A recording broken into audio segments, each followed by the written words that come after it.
trying to do it right. I've been living a lonely life. I've been sleeping here instead. I've been sleeping in my bed. Sleeping in my bed.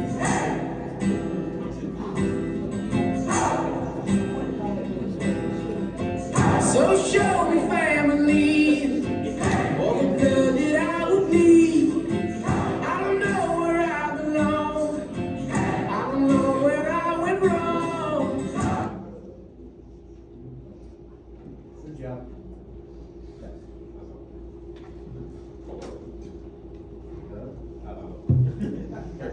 That sounds better. Is it? Hello. Okay, there we go. Sorry. Okay. We're here today to celebrate, and I mean celebrate, the life of Charese. So any tears need to be tears of happiness. And there will probably be some. Would everybody please turn off their cell phones if they haven't already?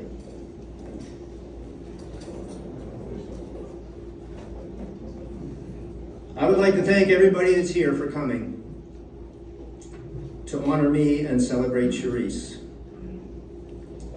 I have to give a few special thank yous, especially to the Alumni House and their staff, to Slippery Rock in general for making this really easy for me to do right here, to Hope and Jody for help getting me through the first couple days, and so many of my neighbors that came to help me get through the first weeks and months.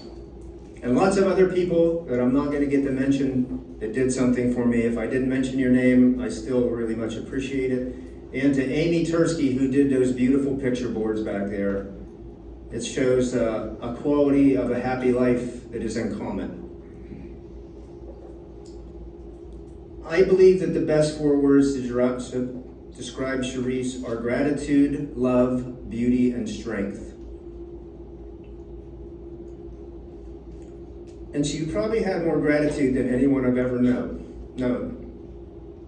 She was so thankful to everyone who came and helped her during her fight.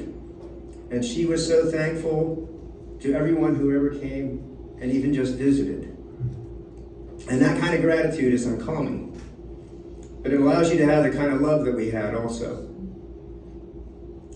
And her beauty, both inside and out, were obvious. Anybody that ever associated with her liked her immediately.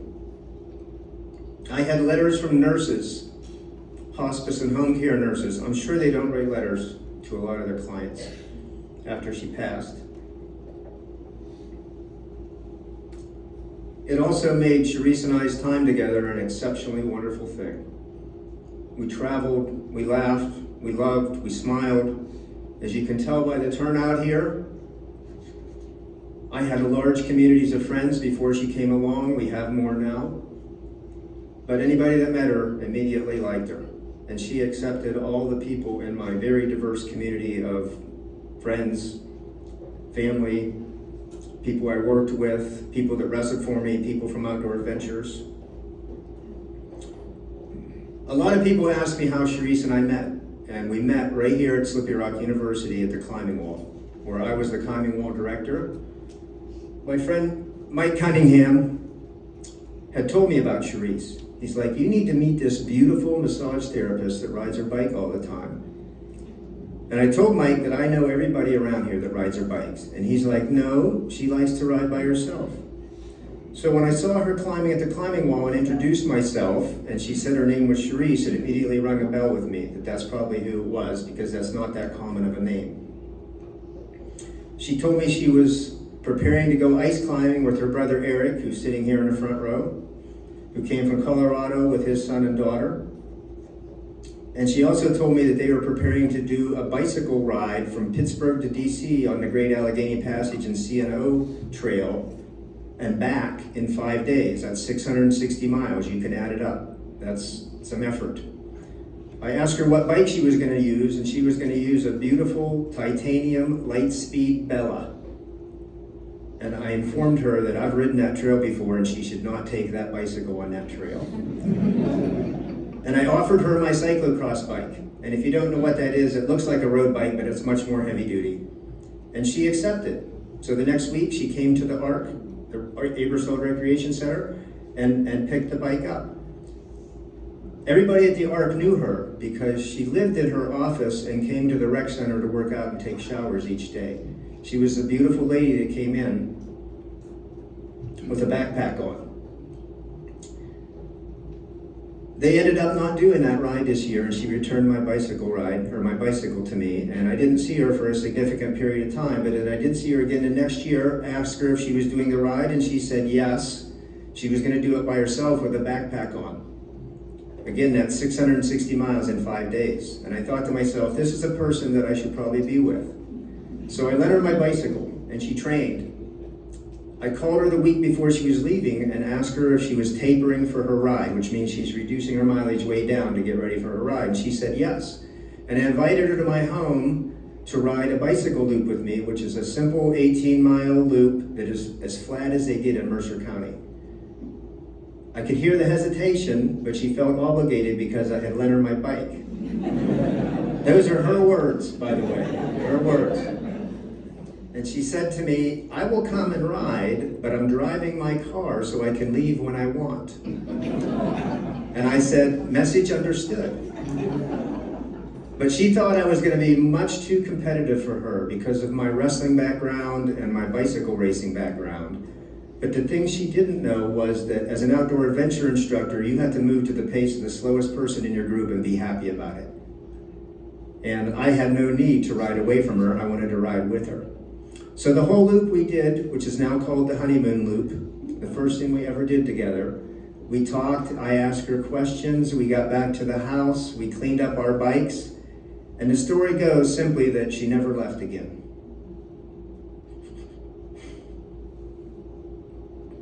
She went and did her ride. When she got back, I was leaving for an 18-day Grand Canyon whitewater kayaking trip. I asked her to stay at my home and take care of the pets, and she said yes. When I got home, there was a sheet of paper, 2 pages of the things she had cleaned and fixed in my house. And that was it. She never left. My daughter Jody, where are you at? Sorry. Asked me one day, not too long ago, why I never asked her about Charese moving into the house, because Jody was still in high school at the time. And I told her Charese and I never talked about it. It was as natural as the rain falling out of the sky. And that's the way our life was. So the way today is going to go is that I'm going to talk a little bit, and I'm going to have 5 people come up and speak. In between that, we're going to play a snippet of music that had some kind of value to Charese and I. Our first speaker is going to be Catherine Mott, one of our neighbors and dear friends. She's going to read a story from a lady named Lynn Reeder, or now Lynn Brumette, that tells you what you already know about Charese. And the song that we're going to listen to is Hand Clap by Fitz and the Tantrums. We had a diverse musical liking, but it was just something that we did. When we heard that song, we walked around the house and clapped our hands. So we're gonna play a snippet of that song while Catherine comes up, and then she's gonna talk to you.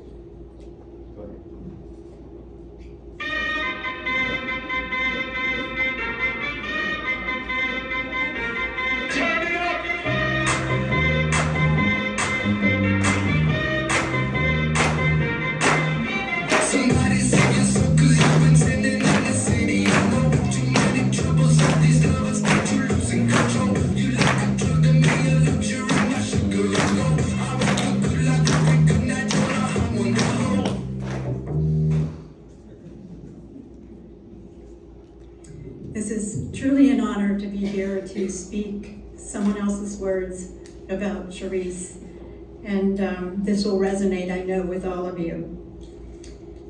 My name is Lynn. I had hoped to be at this celebration for Charese, but unfortunately, I was not able to make the trip.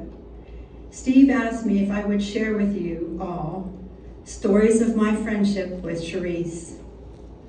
Charese worked with me in the early 1990s in Chantilly, Virginia, at the GTE Government Systems Corporate Wellness Center.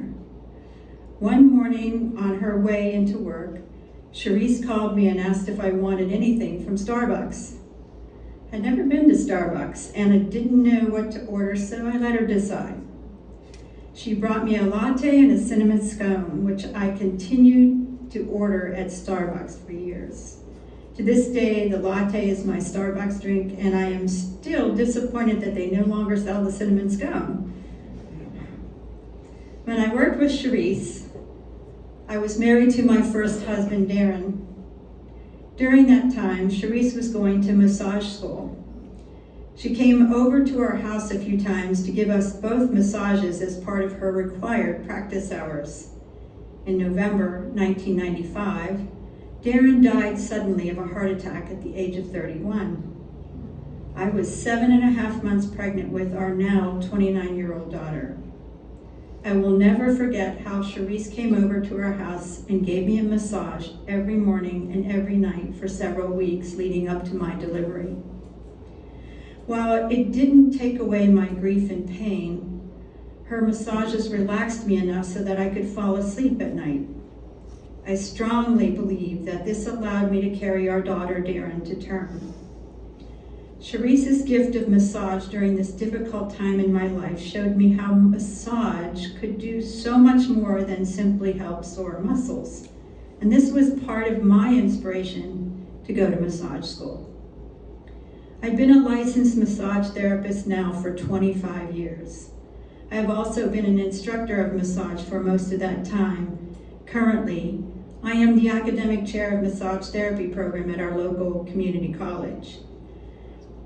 Every semester, when I introduce myself to my students on the first day of class, I tell them about my friend who massaged me after the death of my husband, sharing my experience with the power of massage.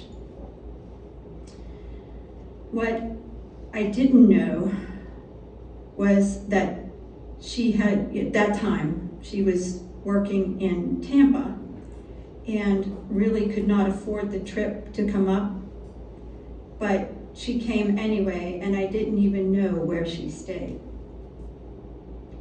Now back to Starbucks. I met my current husband, Mark, in 1998 in Starbucks. If Charese had not introduced me to Starbucks, I may never have walked through that door to enter Starbucks that day, and may never have met Mark. Charese and I connected the summer of 2015 when she and Steve, and maybe some of you here, did Brian's Ride. They finished their cross-country bike ride in front of our house in Annapolis, Maryland.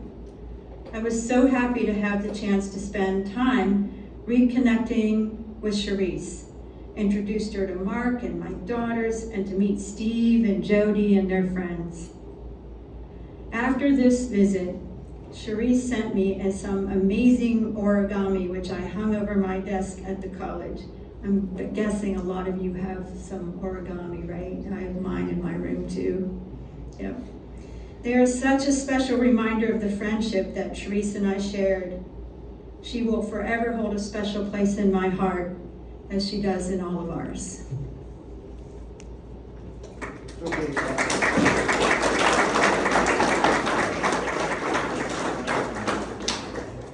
Thank you, Catherine. That story is a very good indication of the unselfishness and kindness and generosity of Charese. Any of you that ever had one of her massages know exactly what they're talking about, because she was a powerful but very skillful massage therapist. And she taught me to be one. I'm going to tell you a story later that came in handy. If you looked at the picture boards, which I'm sure most of you did, one of the most consistent things you see there is her smile.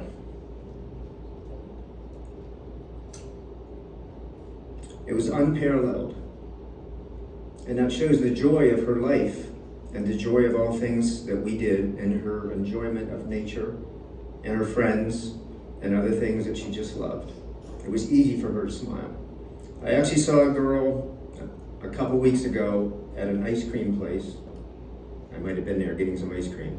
And she had a smile like Charese's. And she was a good distance away from me. She was young. I just couldn't hardly stop looking at her smile. She had no idea I was looking at her or the parallel. Our adventure life was exceptional. We would leave 3 times a year for a month. We did wilderness canoe trips. We did cross-country ski trips to Yellowstone for 2 weeks. We did bicycle trips. We did backpacking. We did hiking. We would go to her brother Eric's mountain house and hang out for a week and hike and bike and have a really good time. When she would return home, she still had all of her clients. Most people don't want their massage therapist to leave 3 times a year for a month. But that just gives you the idea of the quality of her person and her massage. She loved all of nature, and especially our pets. And if you ever watched her with Bailey and Riley, you know what I'm talking about. I'll quote Justin Scarbeck, who's back there after a wilderness canoe trip in the Adirondacks. He stated that Riley has a better life than most people we know, and definitely a better diet. But Charese also loved everything else. We had Pete the possum that lived at our house. He lived under a pile of firewood, and in the winter, possums can actually get frostbite on their feet if it's really cold. So when it was really cold and we were throwing corn out for the deer, we'd throw some down Pete the possum's hole, which was Pete's palace, of course. And there was Stumpy the mouse that lived in a barn, and he would end up in our corn bin every morning. He had a very short tail, that's how he got his name. She would put her hand down in there, he would climb up her arm and jump out on a beam and just look at her. She liked everything. We spent a lot of time at our home enjoying gardening and all kinds of other activities. And many times things as simple as laying in the grass in the sun. So we had that in common. We both really enjoyed that. And that made our travels very easy. The next speaker is going to be Mike Paytek. Mike's been one of my friends for a long time, probably since 1980. He wrestled with me at Slippy Rock, as many of the people here did. He was a successful businessman in Albany, New York, and owns a house on Tupper Lake. And this fall, when Charese and I were going to go up there in September, when she was battling, we were going to bring our camper. But Mike and Carrie graciously asked us to stay at their house. And that was the best thing for Charese by far. It would have been so cramped and tight and no place for her to go in our camper. And Mike got to spend some pretty good time with Charese several times talking. The music we're going to listen to is the Proclaimers. I'm Gonna Be. You'll know it by a different name, the 500 Mile Song. And I am not a very good singer. As a matter of fact, I characterize myself as a horrible singer. But when this song came on, I would sing it at the top of my lungs to Charese. So.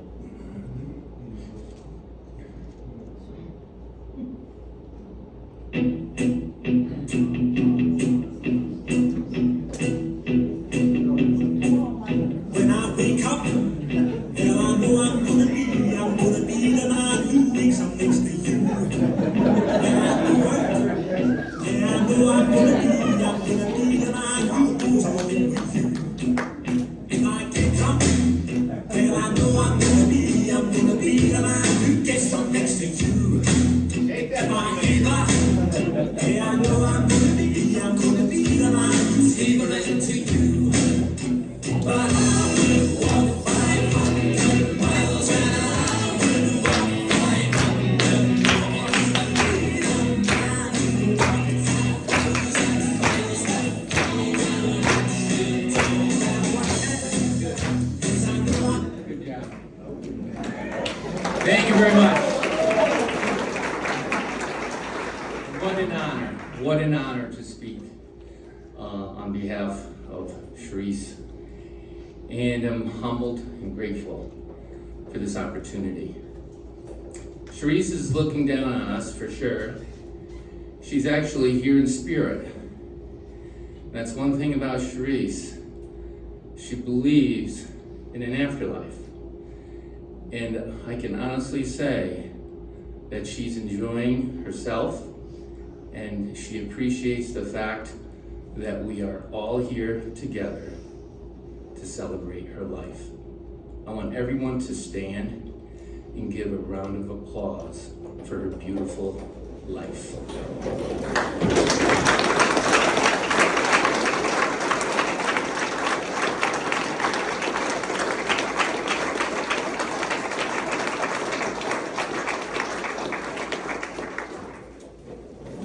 I told you, Charese, that I was doing that. So I have a couple stories, and I'll try to be brief. But the first is about relationships, and the second topic will be Charese the Carver. So when Carrie and I went on a canoe trip on the Oswegatchie River in the western part of the Adirondacks, it was a beautiful river, and we were obviously we had companions, and those companions were Steve and Charese. Now, we didn't do much canoeing, but Steve and Charese, they were expert canoeists. And when you want to test a relationship, you want to put people in a canoe. Now, I knew Steve back in Slippery Rock as a miserable man. But he has told me that he's a changed man. And so when him and Charese were together, putting together their kayak or canoe and packing for the trip, Carrie and I were like, okay, what do we do? How do we go about this process? And we managed. But when we got in the canoe, and when we saw Steve and Charese together working that canoe, it was a work of art. They knew exactly what to do. There was Charese in the front, knowing every type of paddle stroke. She was moving, she was on her knees. And then you look back, and there was Steve, just sitting there with his paddle barely in the water. Obviously, they get an A+. Then you look at our canoe. Now, our canoe was a little bit different. There were the 3 S's: sweating, sitting, and swearing. And now I know why they make small paddles. Because those paddles are dangerous. And you can easily hit one another. But the smaller the paddle, the safer you are to eliminate, paddle scars. But we worked it out. And one thing I noticed was the relationship that Steve had and Charese with us to teach us, the patience to teach us. And they were so welcoming to do that. And on that trip, Carrie and I saw a beautiful bull moose, fully grown, right on the river. It was absolutely stunning, and it was a memorable trip for us. And now I want to talk about Charese the Carver. When you think about it, and when you make things, you think about a lot of different things. And if you are thinking about giving what you just made to someone, that is even more impactful. When Steve and Charese used our camp, afterwards, they would leave things in appreciation. One of the things they left was a spoon. Charese carved spoons. She was the spoon lady. So those spoons were extremely beautiful. And when you look at the spoon And I just realized that after her passing, I realized the effort and energy she put into that spoon, touching it, thinking about it, her oils from her hands onto that spoon. Basically, that spoon has her DNA on it. And I asked Steve, hey, do you have any of those spoons? He goes, yes, I do have some of those spoons, but I don't have the heart spoon. That was special. It was difficult to make, but it was special. Well, Carrie and I have a heart spoon. She left the heart spoon on the windowsill, and I have it in my pocket. Now, Carrie and I agreed at this event with Charese's DNA on here, her thought, her passion, is that it is appropriate to give this spoon to Steve. And I want him to cherish this spoon of our love. And the reality of it is the reason why I'm here today is the fact that Steve has been a conduit for all of us to be together. He's always contacted me, even though I said, what up? Okay, Steve, enough. But he's always persisted. And that's one thing I would say about Steve. He got all of us together. And I'm going to appreciate the fact that he accepts this from Carrie and I, and the fact that this is part of Charese, that he can enjoy this, cherish this, and share it when he comes up to the Adirondacks. Thank you, Steve. I love you.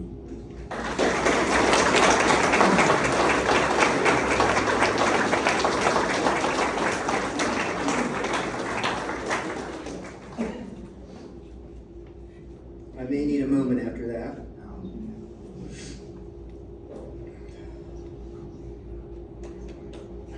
I read a book called Paddle Your Own Canoe. It was about the first female canoe guide in Algonquin Provincial Park in Canada, a famous canoeing area.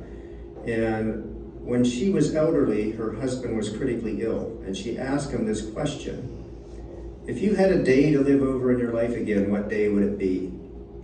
And he told her it was a day they went fishing, it was beautiful, they caught fish, it was just a perfect day. So I told Charese that the next day we were going to tell each other what we thought the day we wanted to live over again was, where I already instantly knew in my mind what it was. But we had had hundreds of beautiful days in our life. It could have been any of those days. But when I asked her the next day, it was the exact same day as me. And it was a simple trip. It wasn't one of our complicated multi-day wilderness trips, getting off an airplane here, getting picked up over there. We put it on Blue Mountain Lake in the Adirondacks late, so we just paddled out to an island and camped. The next day we paddled down the Marion River to Racket Lake, and it was late in September. It was cool, back when it used to be cool in September. We found a really nice lean-to sleep in, put our canoe in there, put our stuff in there, took a nap in a depression full of grass where the sun was hitting us. It was warm and beautiful. And then, unlike many of our trips, we jumped in our canoe and paddled over to the Racket Lake Hotel, which had a bar, and we had a drink. Most of our trips, we couldn't go to a bar for a drink. And when we got home, it was a perfect sunset, a perfect evening. We slept in a lean-to, paddled back the Marion River the next day, and jumped into our van and took off for our next part of that adventure. I would like to tell every one of you here that has a significant other to ask them that question, and the next day tell each other, because you should know that. Because either you could go back there again, or there's something special about that. This September, Mike and I are paddling out to that lean-to to put some of Charese's ashes in.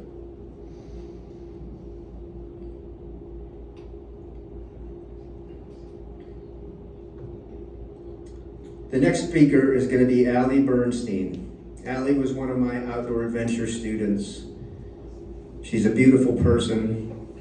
Like everybody here, I would say if I met her with somebody else, here's one of our favorite people. You gotta know that all you people sitting here are our favorite people. Allie is the director of the Sea Turtle Rehab Center, and I got that wrong, in Daytona Beach, Florida. So if you're ever going by Daytona Beach, stop in, go to her newly remodeled facility, see it, and see her. She's been on several week-long trips with Charese and I in a canoe, one in Minnesota in the Boundary Waters and one in the Adirondacks. One with Carl Bridge, a wrestler, one with Helen Schmalzried, one of my high school friends that helped you get your name tag. The music we're going to listen to when she comes up is by a Hawaiian guy who goes by the name of Iz. And it's Somewhere Over the Rainbow, a song you're all familiar with. But we loved the movie 50 First Dates. And at the very end of that, when she wakes up in the sailboat and looks out and sees the mountains in Alaska, this is the song they play. Okay, this one's for Gabby.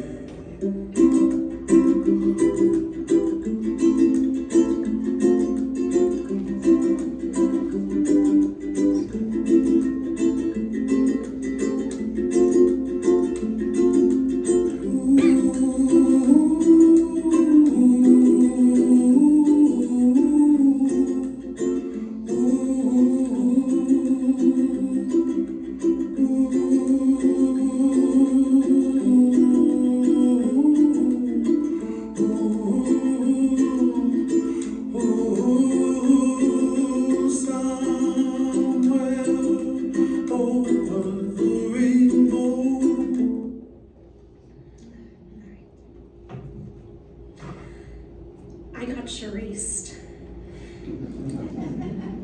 I think a lot of you probably have been Charese. When Steve-O used this phrase, I knew that is exactly what I was feeling. I mean, look around.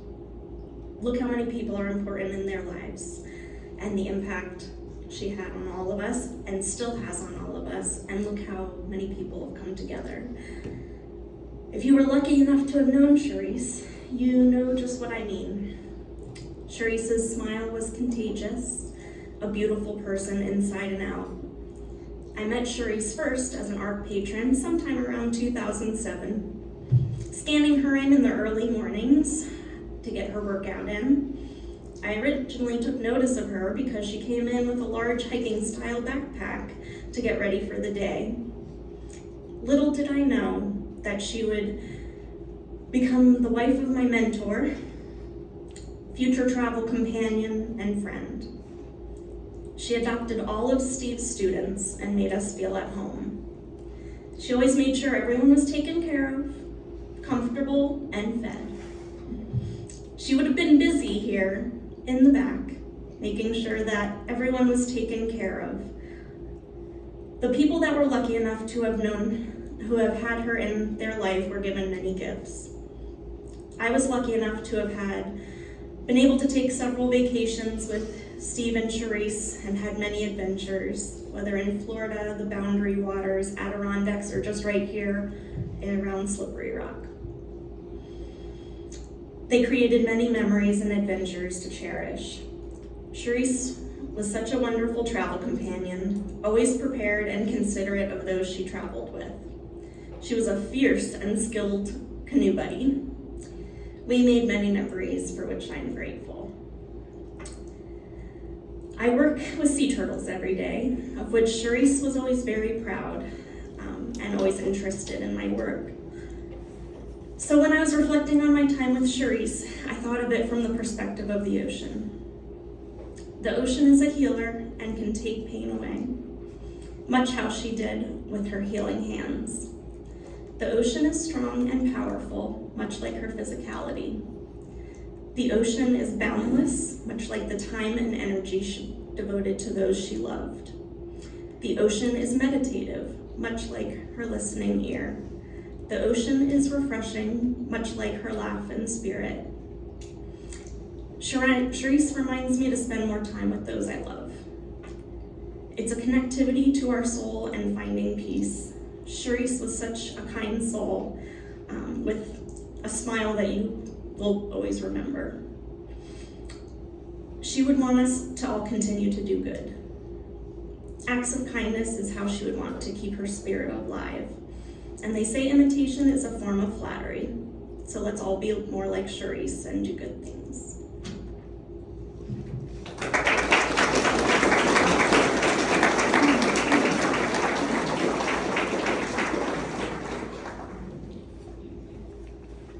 I need to preface a couple things. Getting Charese meant that you had one too many Long Island iced teas because you couldn't tell how much alcohol was in many of her cocktails. They were absolutely delicious. When you come to my house today for the pig roast, there's going to be a board that has a bunch of her drinks listed on it that you can have. These two young men are going to be bartenders serving you Charese-style cocktails. Be careful. The other thing I would like to preface is Mike's depiction of me as a miserable man. We chose a life as wrestlers very difficult. And we cut weight and didn't drink and didn't eat and trained extremely hard. And we chose an arduous life that made the rest of our life really, really good. Thank you, Coach Powell.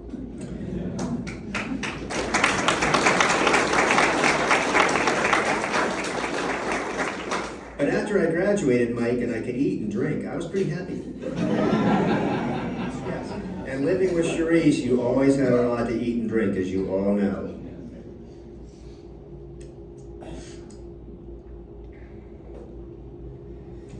One of the reasons Charese and I had such a great life together was that we had such total support for each other.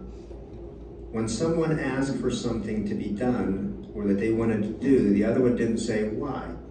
We just did it. We just honored each other by doing what they wanted the way they did. When I had both my hips replaced and she took care of me, as you can imagine, it was exceptional. When she started fighting cancer and I got to take care of her, it was exceptional. I had my entire life to dedicate to whatever she needed. Every doctor appointment, every schedule, every car ride. I made juice for her every day. I made smoothies for her every day. I took care of everything that I could possibly do for her. I also massaged her twice a day. Her massage table was set up in our back sunroom permanently. And the last couple months, she lived down in her massage studio, a place of love and healing. She called herself a Polish peasant. Her last name was Lashinsky, but her grandparents' names were Karkowski, Lashinsky, Jederzak, and Zalupski. And we did Ancestry DNA, and it came back 98% of being from that area. She loved to do mundane tasks until they were done. She would just keep going and keep going and keep going. And if you ever did any work with her, Cody, like bringing in wood, she might be depicted as a woman that could outwork almost any man. And she had been depicted that way. But her strength and beauty went way beyond that, and her endurance. She was also a legendary cook and baker. And she just loved to cook in the kitchen. And she loved to can, and she loved to garden. But she liked to share those things with everybody. All of our neighbors, her parents, my parents, family, everybody got the benefit by her cooking. And Allie was right. If this event was an event that she was here with us, she would be back in the back making sure everything was right.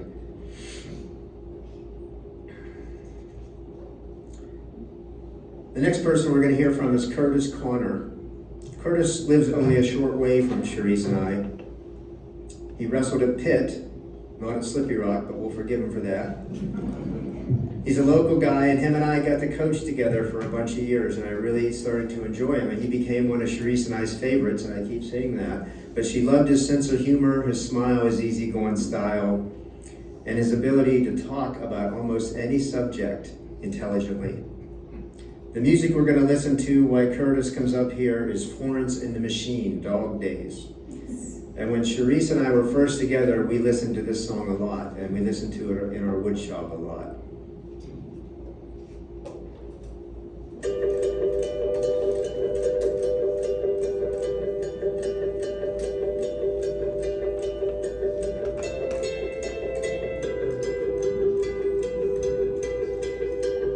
can't talk about Charese without doing this.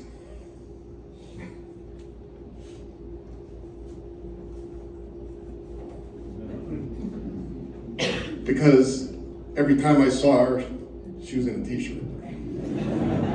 And also, I was Charese. It was vodka with a couple drops of cranberry. Anyway, I'm going to keep this very short. I believe that's the way Charese would want it. And as we all know, today's about her.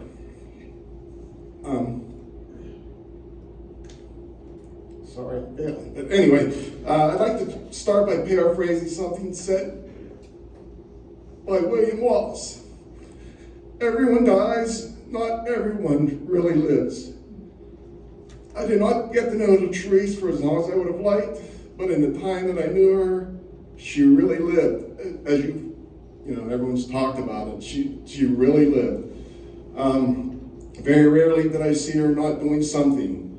She was always seemed to have things to do, place to go, and stuff to see. There was always something to be accomplished.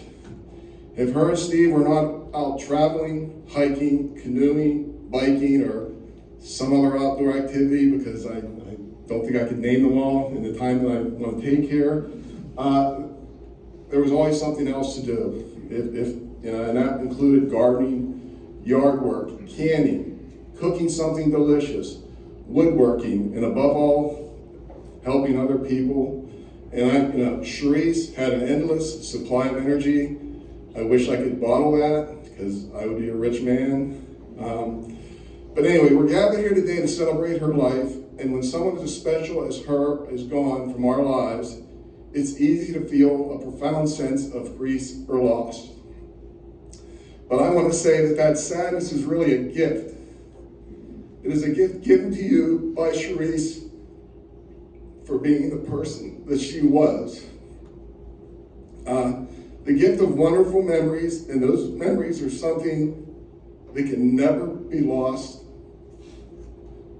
I know Steve feels her absence as much as anyone, but I also know he cherishes the life that he shared with her, and I'm certain Charese would want us to celebrate the life that she had, not to mourn the person we lost. Charese really lived. Thank you.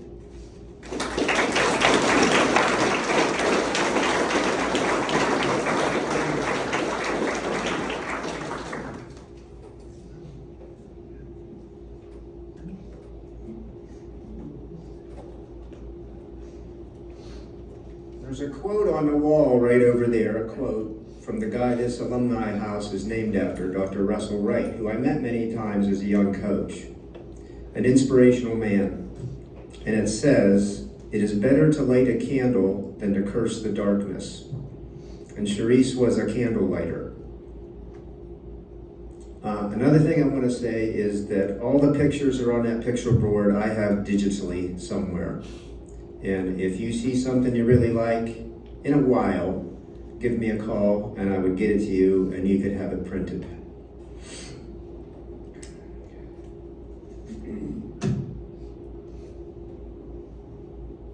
In the last couple weeks, Charese did not take phone calls or texts from anyone.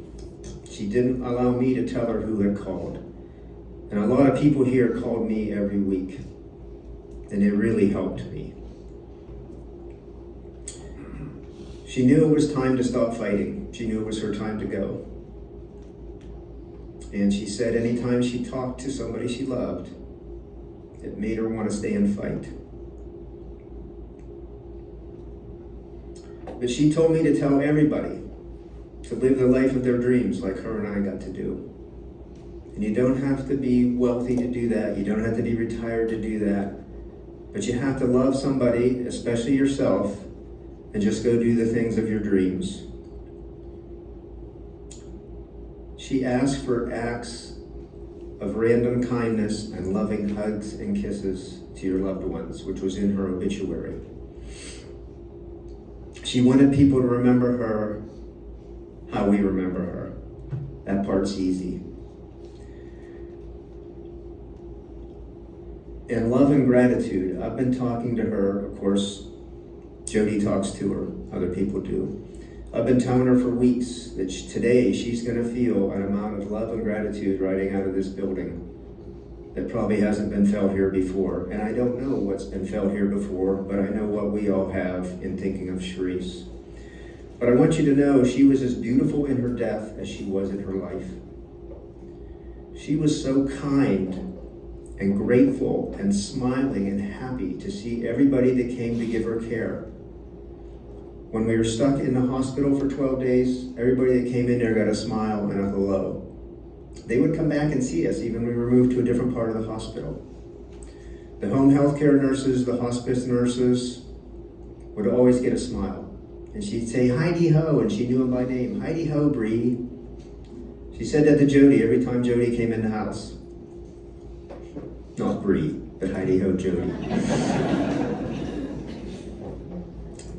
She had an amount of gratitude for me and the way I was able to take care of her that was, it was incredible. The last night of her life here, I came into her room. I read her a poem that's going to be read to you in a little bit here. I sang her our song, The Righteous Brothers, Unchained Melody, and I have already described to you my singing. So she got to smile and laugh at it. And that's how she went out of this world. That's what she wants from us.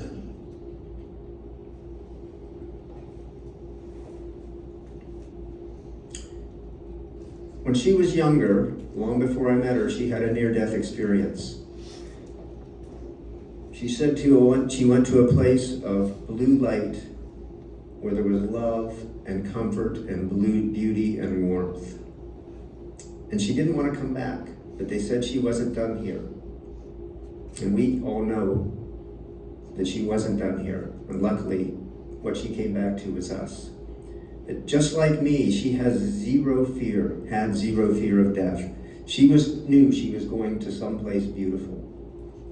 She told me to tell people not to be afraid and she would see them there.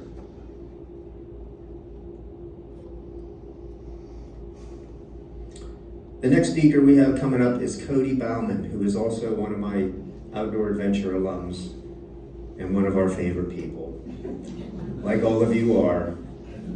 Cody works in Antarctica all winter here is summer there. And in the summer, she still works remotely for that, and she goes down there a lot. You're gonna see her here, you're gonna see her at my house. Her and Allie came in Thursday, they're not going home till Monday. If you wanna ask her something about that, please go ahead.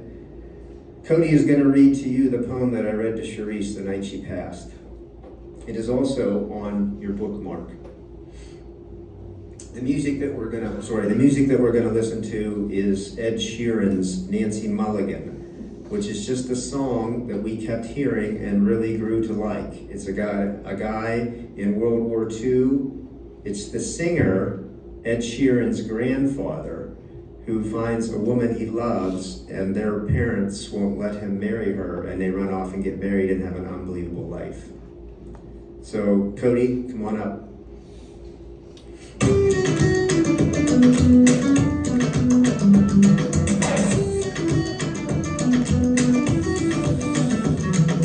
I was 24 years old when I met the woman I would call my own. 22 grandkids now growing old, and the house that your brother bought you. On the sun. It's an honor to get to say this today. I'm standing upon the seashore. A ship at my side spreads her white sails to the morning breeze and starts for the blue ocean. She is an object of beauty and strength. I stand and watch her until at length she hangs like a speck of white cloud, just where the sea and sky come to mingle with each other. Then someone at my side says, "There, she is gone." Gone where? Gone from my sight, that is all. She is just as large in mast and hull and spar as she was when she left my side, and she is just as able to bear the load of living freight to her destined port. Her diminished size is in me, not in her, and just at the moment when someone at my side says, "There she is gone," there are other eyes watching her coming and other voices ready to take up the glad shout, "Here she comes."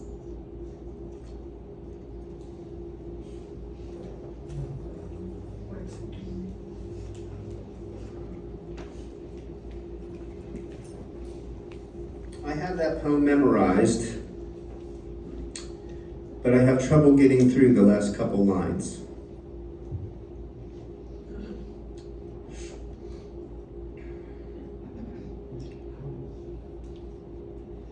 So mostly what I have to say from here on is just housekeeping stuff.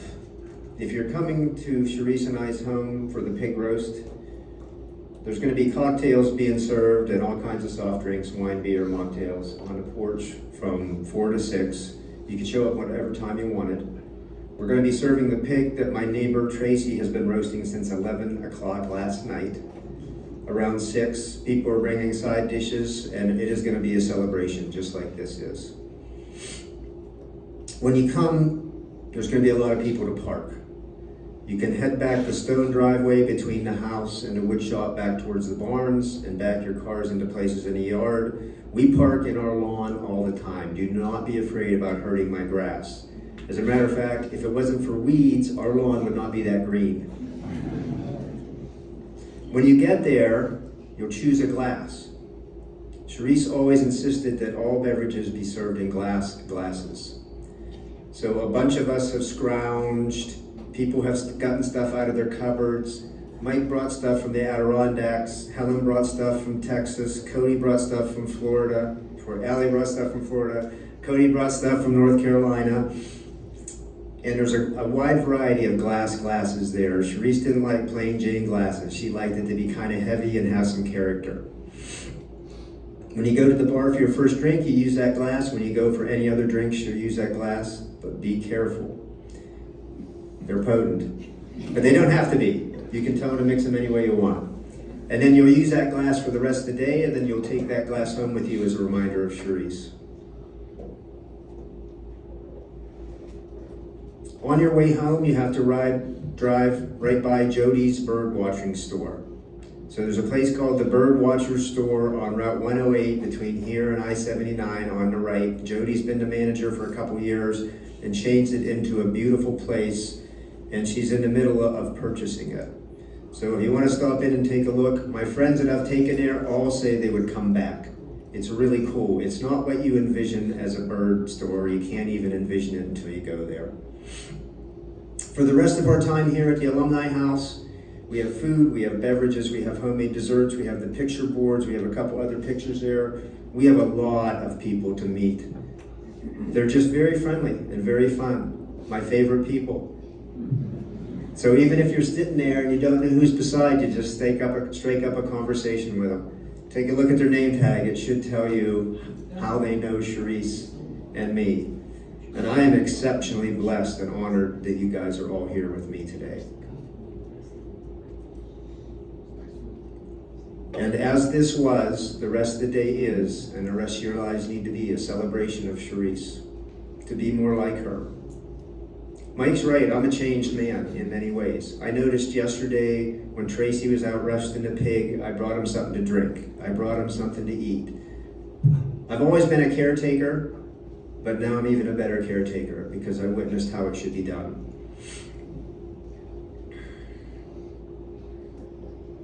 And that's it. Thanks for coming.